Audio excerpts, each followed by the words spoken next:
Hi friends, welcome back to my channel. In today's video, I'm going to show you how to change the chat background on Telegram. If you're new here, don't forget to subscribe and give this video a like. Let's dive in. Step 1. First, unlock your Nothing phone and open the Telegram app. Once you're inside, you'll land on the main screen where you can see your chats menu. This is where you'll access all your conversations. Step 2.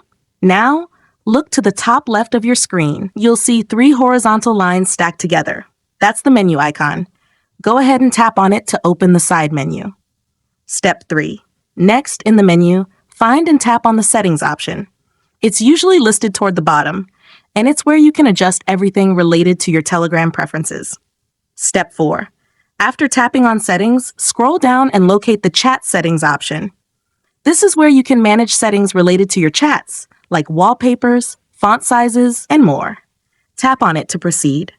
Step 5. Now, locate the Change Chat Wallpaper and tap on it. This will bring you to a screen where you can choose a new wallpaper for your chat backgrounds. Step 6. For the last and most important step, select the wallpaper that you'd like to use for your chats.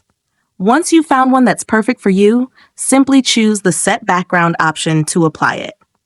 This will change your chat background to the new image. If you found this tutorial helpful, don't forget to give it a thumbs up and subscribe to my channel for more great tips. Thanks for watching.